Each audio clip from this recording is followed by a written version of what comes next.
Saludos, sean todos bienvenidos a este espacio de RAM Medicina Oficial. El día de hoy nos vamos a la medicina orientativa enfocado a las residencias médicas. Si no te sientes seguro, si tienes dudas de qué especialidad elegir al momento de finalizar la carrera, sencillamente aquí te damos una orientación bastante clara. Te planteamos el panorama que se produce en cada año de la residencia e incluso ciertas experiencias de muchos de estos especialistas hoy día. Tenemos al doctor Juan Pablo Reynoso, que nos va a hablar acerca de la medicina forense. Esto es medicina orientativa. Vamos allá.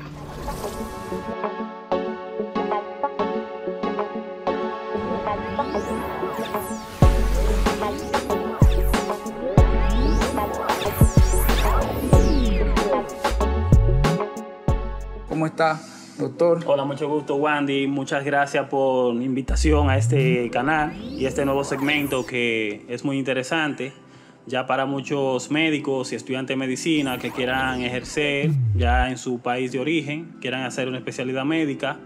Este espacio es muy interesante, este segmento específicamente en el segmento de medicina orientativa, orientar a médicos que quieran optar por una especialidad médica. Así que muchas gracias. Eso de las residencias médicas, primero el nombre de la residencia, ¿cómo es en el caso de forense? ¿Usted es el titular? ¿Cómo sale? Bien, yo soy médico forense, egresado del Instituto Nacional de Patología en República Dominicana, el único lugar donde forman médicos residentes para ser especialistas en medicina forense, que actualmente ese instituto tiene desde el 1989 formando médicos para la República Dominicana. Entonces, la medicina forense, para uno optar por esa especialidad, tiene que ser primero médico general y coger el examen único de residencias médicas, examen nacional único de residencias médicas, el cual es impartido anualmente en la Universidad Autónoma de Santo Domingo. ¿Cuáles son los requisitos, por decirlo así, que ellos buscan o en lo que se enfocan al momento de la entrevista y todo eso? En cuanto uno aprueba el examen nacional único de residencias médicas, este examen se aprueba con una calificación de 65 puntos como mínimo, ya máximo en base a 100. La persona inmediatamente que ha ganado o ha obtenido una calificación que ha sobrepasado el examen, esa persona automáticamente va a optar por la especialidad, la cualquiera. En este caso, en el caso de medicina forense, luego de que esa persona califica y depositó su documento en el Ministerio de Salud Pública, en este caso ahora el Servicio Nacional de Salud, ahí entonces la persona va a optar por la entrevista, para entrevistarse en el hospital o en el instituto donde imparten la residencia médica. En este caso, el Instituto Nacional de Ciencia de Patología Forense. El único lugar es ese, como su nombre lo indica, Instituto Nacional de Patología Forense. Ese queda en la provincia de Santo Domingo, Distrito Nacional, y actualmente es el único lugar hasta el momento. Ya han querido abrir en otros lugares, pero todavía no se ha implementado eso de que se impartan residencias médicas en otras provincias. Actualmente nada más es el único lugar en el país. ¿Cuántas plazas regularmente abren por año en esa especialidad? Anualmente son 5 plazas. Anteriormente, hace varios años, ya cuando yo concursé, eran 6 plazas disponibles. Antes de yo concursar, habían disponibilidad de diferentes plazas, como por ejemplo 8 plazas, 9 plazas, pero se han ido reduciendo a medida que pasan los años, se han ido reduciendo y son menor cantidad que entran anualmente. Ya como mencioné anteriormente, para optar, tienes que concursar y depositar los documentos en el Servicio Nacional de Salud para tú optar para esa especialidad. Es decir, que si yo opté por otra especialidad y después no entré a esa especialidad, no puedo decir después al final que me quiero cambiar, ya que no pude entrar, por ejemplo, a cirugía, a medicina interna. Si no entré a esa, después voy a decidir entrar por forense. No se permite eso. Eso hay que tenerlo bien claro y está dentro de los reglamentos a la hora de concursar. Perfecto.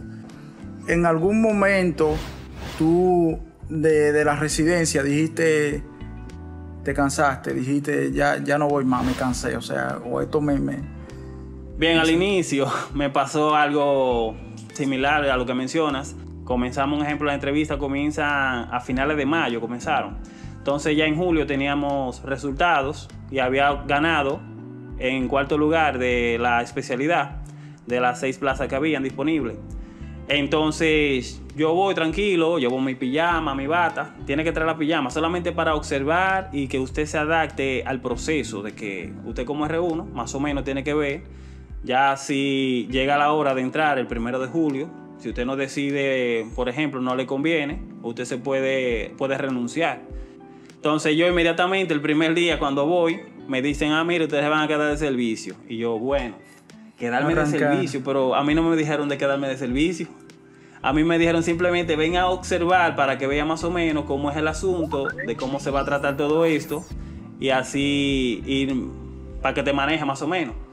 Después de ahí yo dije no, pero si es así yo voy a tener que venir el 1 de julio, porque el 1 de julio es el día que me toca, no el 1 de junio. Es un mes antes que estamos hablando, entonces por lo menos denos chance de uno planificarse, por lo menos de buscar el traje, la vestimenta y eso. Entonces la persona ahí me dijeron, ok, pues te vamos a dar 2 semanas más para que tú lo pienses y después regresas por acá y decides entrar. Nada, después de ahí ya, después que me lo dieron las 2 semanas, los otros compañeros se sintieron también a gusto de que tampoco se lo habían encontrado de sorpresa, de que iban a iniciar inmediatamente. No a observar como había mencionado, sino por la falta de información. Ahí inmediatamente los demás, los de rango, los de nivel superior, ya estaba, mira, ese es el que quiere renunciar a la residencia. O sea, le tenían ya fichado, ya tenían. Mira, ese era el que quería, el que se amotinó cuando vino el primer día. Ya dije que no quería hacer servicio, que este no era el servicio de él. Y así entonces, después ya con el camino, con el transcurso de los tiempos, ellos me fueron cogiendo confianza y vieron el desenvolvimiento que tenía. Y dicen ellos, dice uno, y eso, que ese era el que se quería ir. Ahora ese es el más sobresaliente y el que más destaca en la especialidad. Inclusive uno de los que más conocimiento ha tenido y es uno de los más aprovechados. Eso fue lo que dijo uno de ellos. Una pregunta que a veces no la tenemos tan clara. ¿Cuántos años cursa la medicina forense? La medicina forense, cuando yo entré, antes de yo entrar eran 3 años que duraba. Pero luego de que estoy en la entrevista me dicen, mire doctor, ¿cómo usted se proyecta de aquí a 4 años? Y yo, ¿cómo a 4 años? Esta especialidad dura 3 años, ¿no son? Me dice el que está ahí, el jefe de enseñanza, no, esta especialidad ya lo aumentaron 1 año y dura 4 años. Actualmente ya, hasta ahora, desde el 2014, desde 2014, que fue cuando inicié como R1, hasta la actualidad ya son 4 años que dura la especialidad. Ok. ¿Cuáles responsabilidades tiene un R1? ¿Qué hace un R2? ¿Qué hace un R3 y un R4? Bien, eso es como la milicia. Como la milicia que van primero va raso, cabo y así sucesivamente los rangos. Ya el R4 es el rango más alto, dependiendo de la especialidad.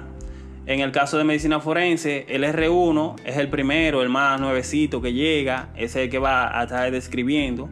En caso de medicina forense, como se realiza en autopsia, ese que va a preparar la mesa de autopsia, va a preparar todo lo que se necesita, la instrumentación y todo.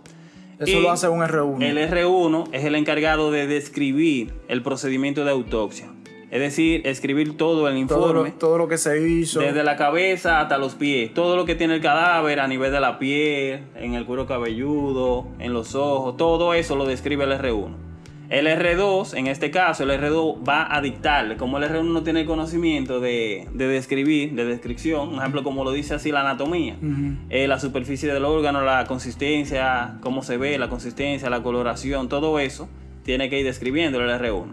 Luego ya que tiene 6 a 7 meses en la especialidad, ahí entonces lo dejan solo para que él pueda describir y ver la habilidad que él va adquiriendo. Que él va desarrollando. El R2 entonces al inicio es que va describiéndole, mira el hígado, cómo se ve, la coloración es marrón amarillenta o marrón rojiza, esa es coloración normal. La superficie cómo se ve lisa, si se ven irregularidades. Mira, eso tiene cirrosis hepática, vamos a describirte la cirrosis, cómo se ve. Se ven, un ejemplo, múltiples lobulaciones, área fibrótica y eso, macroscópica y microscópica. Al corte del hígado, cómo se ve, cuánto mide. Todo eso lo hace ya el R2, que le va a dictar al R1 lo que él va a describir. El R3 es uno ya más veterano. Ese le va a supervisar al R2. Él va a supervisar al R2 y el R2 supervisa al R1. Todo lo que haga el R1 mal, el R2 tiene que pagar la consecuencia de eso. Entonces tienen menos trabajo físico, pero más responsabilidad. El R1 es el que más trabaja actualmente. En toda la residencia, el R1 es el más trabajoso, el nuevecito. A ese le echan todo con respecto a responsabilidades que tiene que iniciar. Un ejemplo, si en caso ya de medicina interna, cirugía o cualquier otra especialidad, en las descripciones de la historia clínica. El R1 inclusive conozco R1 que amanecen haciendo historia clínica. Sí. Porque le dicen, mira, el horario es hasta las 4 de la tarde. Pero ese estipula en un papel hasta las 4 de la tarde. Pero hasta que tú no termines todos los pacientes de evolucionarlo, tú no te vas a ir de aquí, tú supiste. Entonces, ¿y el R4? El R4 ya eso es más gerencial. El R4 es una persona ya que tiene más conocimiento que más el R3. Madurez. Se ha ido pasando todos los rangos, R1, R2, R3. Ya ha pasado todo eso, todo el trabajo que han pasado los otros. Y este ya tiene mayor conocimiento y se ve una relación entre el médico residente y el médico ya especialista. Es una relación, un vínculo que hay entre el R4 y el especialista, entre el especialista y el médico residente. Este es más gerencial. Okay. Él es el que dice cuántos procedimientos se van a realizar. Él es el que dice también cuáles son las medidas que se van a tomar. Es el cabecilla. Okay. Dentro de su R4 se elige un jefe, que es el jefe de todos los residentes. Ya es el que tiene mayor calificaciones, que por lo general en muchos hospitales lo toman así. Pero en otros lo toman más por las habilidades que ha adquirido ese residente. También si ese residente está interesado por la enseñanza, si enseña a los demás, sus inferiores. Si un ejemplo en cuanto a las calificaciones también se toman en cuenta. Pero se ve mucho en el caso de la docencia. Ya hace un ejemplo, un residente que le gusta enseñar a sus inferiores, ese puede ser el calificado para ser jefe residente. Se van a elecciones en el hospital, va a votar el R1, R2, R3 y el R4. Ok, la votación se somete por los residentes para elegir el jefe de residencia. Se hace una elección con respecto a los residentes de esa especialidad. Los especialistas, maestros de ustedes no tienen que, no están involucrados en ese proceso de votación. Los especialistas no van a estar involucrados. Ellos solamente van a observar para que se lleve a cabo todo de manera adecuada. Pero ya quienes eligen, eso es como un ejemplo en la escuela, un presidente del curso, ¿quién es que lo elige? Ese es un ejemplo de un estudiante. Sí. Mira, vamos a postular a Wandy porque él es un destacado, él es un ejemplo organizado, tiene también disciplina. Entonces todo eso tiene que llevarlo a cabo. Pero un residente que sea sancionado por indisciplina, que llega tarde siempre a las entregas de guardia, o que el residente le habla feo a sus otros compañeros, ya ese va descalificado. Juan Pablo, ¿entre cuánto más o menos está rondando la remuneración en forense? Bien, en R1 más o menos, ¿cuánto? Bien, en cuanto yo entré, aproximadamente lo que se ganaba en ese entonces eran 30,000 pesos, un R1, con los descuentos le salían como 29, 28. Luego el R2, la diferencia son como 500 pesos entre un R1 y R2. Actualmente más o menos tienes una idea de cuánto está actualmente son R4, no sé. Actualmente son como algunos 37,000 pesos más o menos. Okay. Lo que está ganando un R4. Okay. Y así sucesivamente. Ya el jefe residente lo que gana son como 500 pesos más. Es decir que no es tampoco una suma. No es tan diferente a un residente de R4 a un residente ya R4 que es un jefe de residente. No es tanto la diferencia.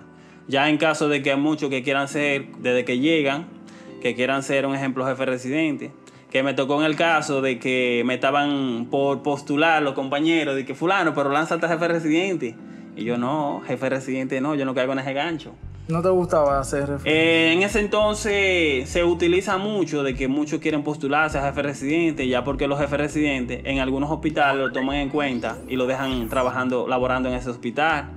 Pero en mi caso no quería hacer eso porque en ese entonces yo estaba dando clases y el jefe residente tiene que tener mucho tiempo para, por ejemplo, cualquier inconveniente que ocurra en el instituto, tiene que informar al director o que tienen entonces el director que llamar al jefe residente para que un inconveniente que ocurrió o que se necesita hacer algo, una autopsia que no se realizó o que pasó algún problema. Debe estar bien activo. Eso es gerenciar, como te dije. Ok. ¿Dónde interviene la parte de la medicina o ustedes en la parte legal? Es decir, ¿en qué parte de este proceso es donde ustedes tienen que ir a las cortes, donde tienen que hablar acerca de la parte legal, médico legal, o sea, donde se vuelven los peritos y eso? Bien. En cuanto a lo que menciona de perito, el perito es un experto en un área, un ejemplo, una persona determinada, experta en cualquier área, un ejemplo, un ingeniero, un informático, sí, puede ser un perito. En el caso de médico forense, ya en este no solamente hace autopsia, sino que también trabaja con violencia de género. Un ejemplo, una mujer si la violan, una agresión física cualquiera, un accidente de tránsito que se está usando mucho ahora, que este país, como es uno de los principales países en accidentes de tránsito a nivel ya de Latinoamérica, a nivel mundial se ha demostrado, se utilizan mucho las lesiones que tiene ese paciente, agresión física o lesiones. Ya en cuanto a las demandas, el médico tiene que estipular cuáles son las lesiones que se han evidenciado, y ese médico forense ya si tiene que ir a estrado a decir cuáles son las lesiones que ha presentado ese paciente, si el abogado tiene algo que no entiende o el fiscal, el médico forense entonces va al estrado para decir más o menos el diagnóstico. Si no entienden algo, dicen ese diagnóstico. O también en cuanto a las demandas que existen con los, por ejemplo, si hay alguna mala práctica médica con los mismos médicos. Por ejemplo, cirujano que ha tenido un cirujano plástico, un cirujano general, un ginecólogo que ha tenido una paciente que se le ha muerto. Entonces, al realizar la autopsia, los familiares creen que es mala práctica que hubo, o un accidente anestésico, o cualquier otra cosa. Entonces, el forense, en cuanto a lo que ha encontrado en la autopsia, él va a ir y va a decir, miren, lo que encontramos en la autopsia que realizamos a tal paciente, que dicen que ustedes fueron familiar de él. Entonces, en vida fue paciente, pero ya en el procedimiento de autopsia era un cadáver. Entonces, el procedimiento de autopsia que le realizamos al cadáver fulano de tal, que ustedes dicen que era una paciente del cirujano fulano de tal o el ginecólogo fulano de tal, este procedimiento encontramos los hallazgos siguientes, todo se lee de manera adecuada, y entonces ya el juez va a determinar qué es lo que se determina, si un ejemplo esa persona va a ser juzgada, si va a ser condenada o no, o si tiene que pagar alguna remuneración económica. Ya eso se realiza así. Ok, entonces como residente, no, el residente no debe de participar. El residente puede participar, pero observando, no participando directamente, porque el residente todavía no es especialista. Ok, está en proceso de formación. Está en proceso de formación, entonces no va a participar de que per se, de que formando, un ejemplo, a mí que me llamaron de que de un caso. Mire que usted va a participar en un caso que se realizó de un feminicidio, por ejemplo. Y usted fue que le realizó esa autopsia. No fui yo que le realicé la autopsia. La autopsia, lo que estipula en el documento, que la autopsia la realizó un patólogo y un médico forense. Entonces, entre ellos dos, ellos son como MA, médico ayudante del instituto, son los que cargan la responsabilidad. Yo solamente hice el procedimiento, pero como yo estipulo ahí, no estipulo como especialista, estipulo como un médico en formación. Esos son entonces los que están arriba en la cabeza, son los principales. Okay. Ya sea el director, sea el médico ayudante o el especialista en sí de esa área que estaba realizando el procedimiento. Ese va a ser el supervisor que va a ir al estrado. Una pregunta, esta especialidad es un poco, vamos a decir, o no un poco, quizás es muy distinta a las demás, debido a que ustedes tienen que estar lidiando con la parte, vamos a decir, con los cadáveres, ¿verdad? Entonces, en algún momento tuviste la experiencia, la mala experiencia, ya sea tuya o de alguno de los compañeros, donde tuviste que tratarte o trabajar el cadáver de un familiar tuyo o familiar de alguno de los compañeros. Sí, en caso de que, un ejemplo, un estudiante de medicina, que fue mi estudiante cuando yo era monitor, que me tocó por lo menos estar presente, no quise intervenir en el proceso, sino a los compañeros míos lo dejé para que yo, ya para que no hubiera, por la relación que tenía, así, con respecto al conocimiento, que la conocía y eso, dejé que los compañeros en verdad hicieran ese procedimiento, ya que no se involucraba lo sentimental en cuanto a que yo conocía a esa persona, lo afectivo y eso, sino que tuve contacto con ella y ella entonces se había quitado la vida y ahí en ese entonces no quise intervenir. ¿Fue un proceso un poco chocante o fue algo que tú Así es. Fue un poco chocante en el caso ya de que tú conoces a una persona y que vaya a realizar un procedimiento de autopsia. Es lo mismo que, por ejemplo, tú le hagas un procedimiento de cirugía, un procedimiento quirúrgico a una persona, a un familiar tuyo conocido, por ejemplo, operarla de un cáncer o algo. Es parecido. Ok. ¿Tienen ustedes rotaciones fuera del país? Es decir, todas las rotaciones... ¿Hacen rotación? No, ¿verdad? Porque solamente... Las rotaciones se hacen internas acá en República Dominicana. Se hacen rotaciones por distintos hospitales. Un ejemplo, el médico forense es uno de los médicos que más tiene que tener conocimiento de medicina, tanto de medicina como del derecho también, sino que también tiene que rotar en diferentes hospitales, como por ejemplo hospitales pediátricos, hospitales de ginecología y obstetricia, ya que hay muertes maternas y muertes infantiles. El médico forense tiene que tener conocimiento de pediatría y conocimiento de ginecobstetricia.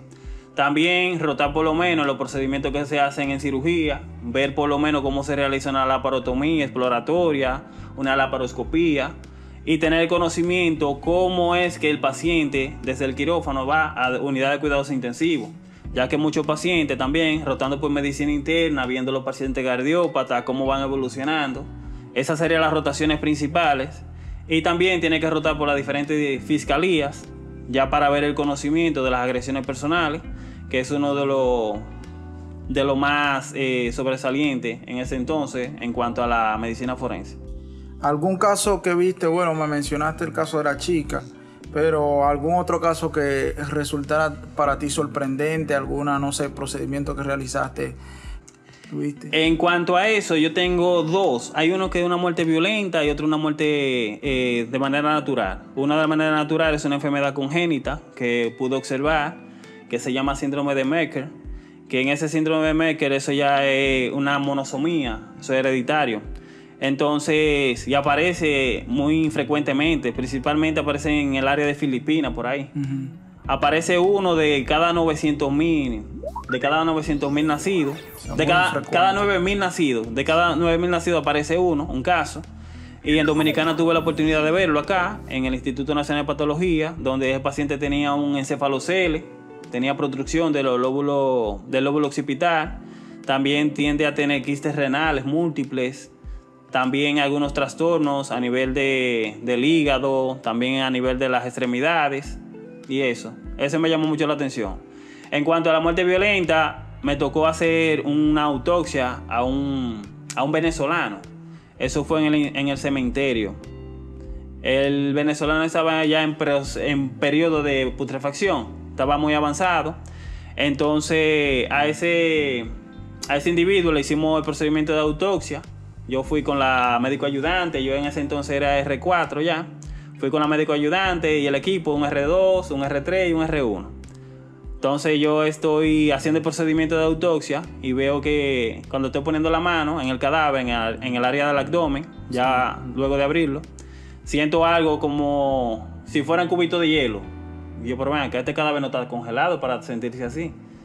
Entonces en el intestino y en el estómago siento todo eso. Y después cuando veo y sigo palpando, y en el estómago veo mucho, y yo, vean, que este se tragó mucho cubo de hielo fue. Y después le digo yo, ay doctora, esto es droga lo que tiene el cadáver. Entonces ahí me encontré con eso. Ese caso me sorprendió mucho. Él tenía alrededor de 150 bolsitas de droga amarradas con guantes sostenida. Entonces él tenía una que se había roto en el estómago, el círculo hídrico la había roto y esa había eclosionado ahí. Entonces eso fue sorprendente. Después le digo a la doctora, ¿qué vamos a hacer ahora con el procedimiento? Entonces había un señor afuera que estaba encargado de limpieza del cementerio. Y el señor dio como 5 o 6 vueltas más o menos. Estaba rondando por ahí y yo, ven acá. Doctora, pero ¿qué vamos a hacer ahora? Déjeme llamar al director para ver qué procedimiento vamos a realizar. Entonces llamamos al director. Después dice, no, que hay que esperar un fiscal para que venga y vea todo eso. Y cuantifiquemos todo lo que tiene para que después, si se pierde algo, no tengamos ningún inconveniente con eso. Después de ahí ya se estaba haciendo de noche. Y yo, doctor, aquí no va a dar la noche, no va a coger la noche. Eran como las 6 de la tarde, más o menos. No va a coger la noche aquí, nosotros aquí trancados. ¿Qué vamos a hacer? El procedimiento hay que terminarlo. Y después de ahí, entonces, terminamos el procedimiento. Y yo, doctor, ¿y ahora cómo vamos a hacerle con esto acá? Lo metimos entonces en una cajita. Después lo amarramos en funda. Y lo metimos al final en un galón. Yo agarré, lo sellamos con cinta adhesiva y nos llevamos nuestro galón metido en una funda negra. Y nada, después al final cogimos un taxi, porque nosotros andábamos en un vehículo público. Cogimos un taxi después, y después de ahí, cuando estábamos llegando, voy yo diciéndole a la doctora, si este taxista supiera lo que llevamos aquí. Si este taxista supiera lo que llevamos aquí con él. Agarra y no vira por ahí. No, y nada, entonces ese caso fue sorprendente también en ese entonces. ¿Cuál es el mercado laboral, las oportunidades que ustedes tienen laborales dentro de este campo de la... Ahora mismo la medicina forense está muy reducida. En República Dominicana es muy reducido el campo laboral. Conozco muchos médicos desempleados, conozco también otros que están principalmente en el sector público, en el área de Instituto Nacional de Ciencias Forenses, eso es el INACIF, que trabaja principalmente con las muertes violentas, ya accidentes de tránsito, muerte por heridas por tema de fuego, atracos y eso. Principalmente en el área pública se trabaja en ese sector. En el sector privado muy reducido, a menos que ya tú seas un médico ya muy reconocido del área de ciencia forense.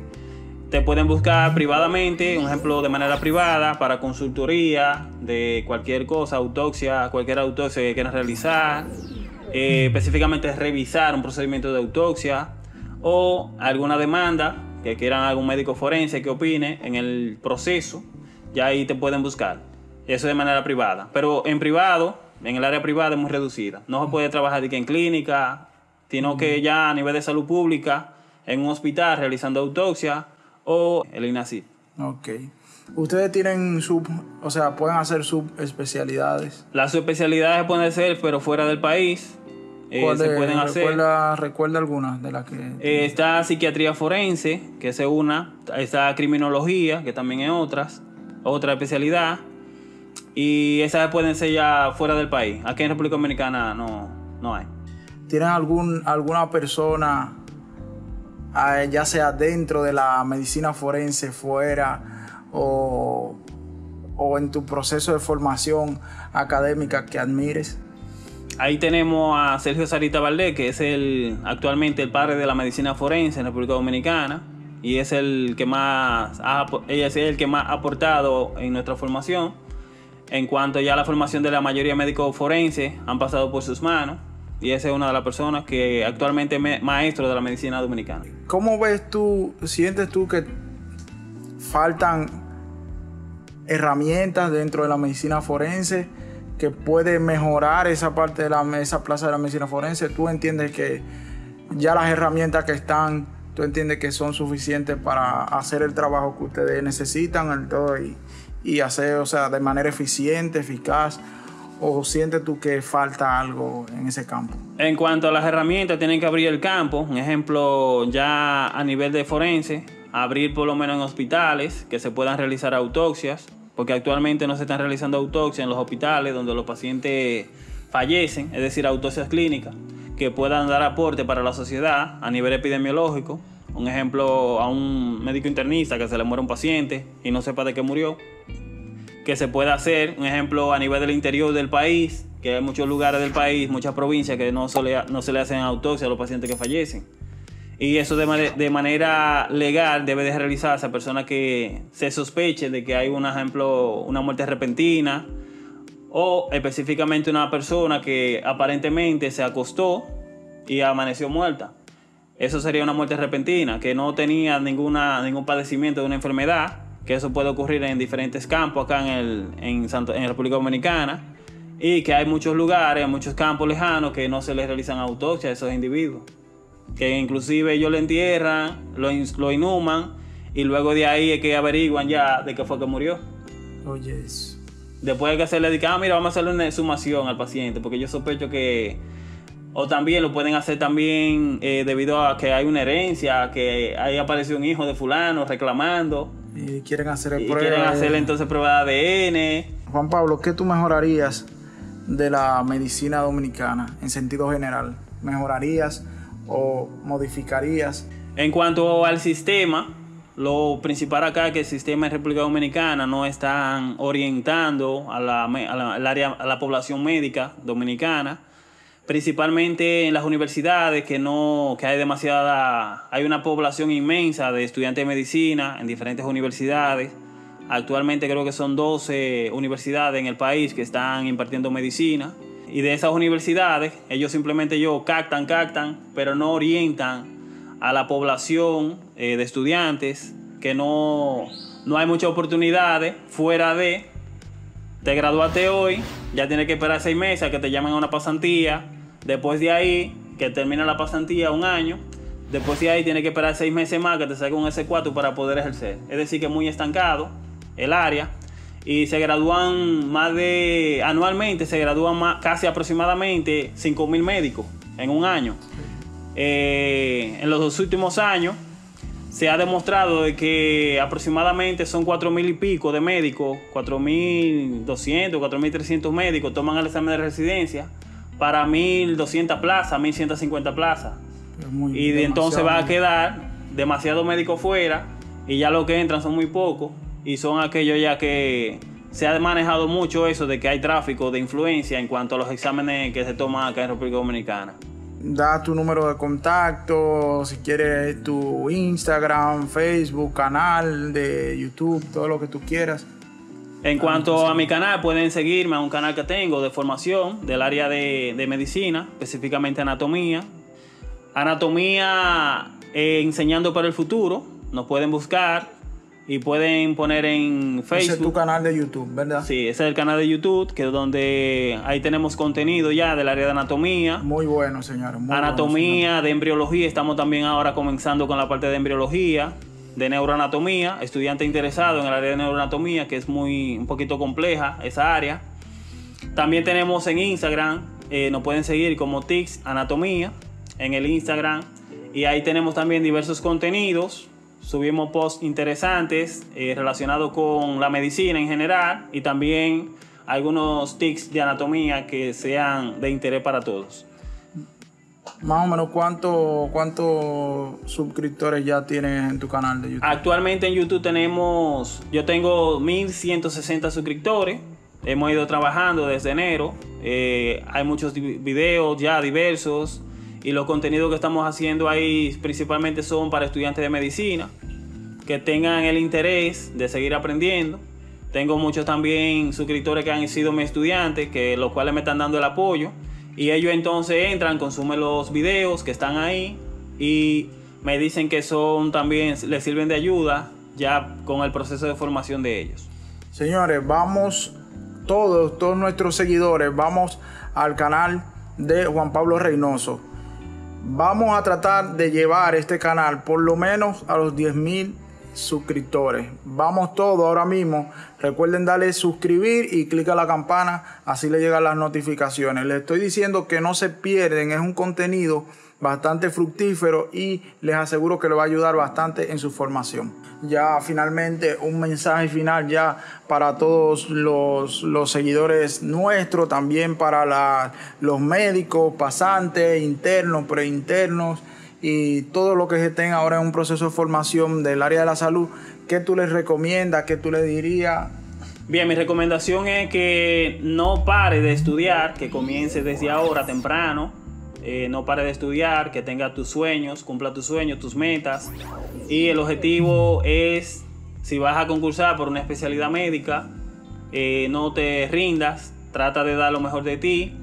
Comienza desde temprano, no importa que tú al inicio tengas mala noche, porque el que estudia medicina ya sabe que esto es candela de por un tubo y siete llaves.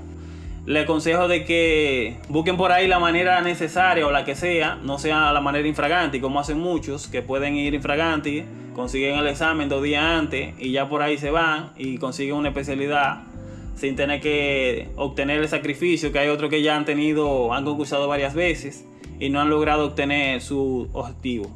Principalmente le aconsejo eso, de que no se rindan y traten de seguir lográndolo. Conozco personas que han concursado más de 2 veces, 3 veces y la tercera es la vencida. Conozco un compañero que actualmente es uno de los residentes más sobresalientes en una especialidad muy codiciada acá en Dominicana, que es otorrinolaringología. Él había concursado en 2 ocasiones y no había quedado, Entonces lo llamaron a última hora de que ya podía ingresar a la formación de otorrinolaringología, que es una de las especialidades más codiciadas en República Dominicana. Y actualmente el joven es médico residente de primer año.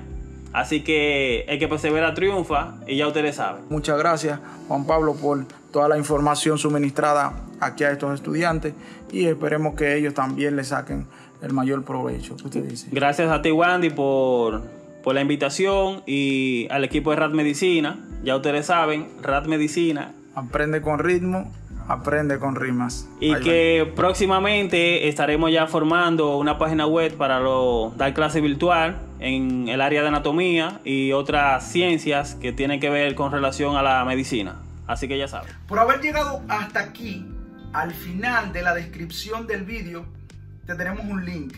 Dale clic y ahí te tenemos una sorpresa que espero que les guste y que lo disfruten. Igual llegamos al final de la primera temporada de las residencias médicas en este espacio de medicina orientativa.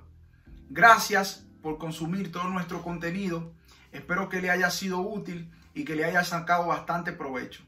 Yo soy el R4 del equipo de RAD Medicina. Esto fue Medicina Orientativa.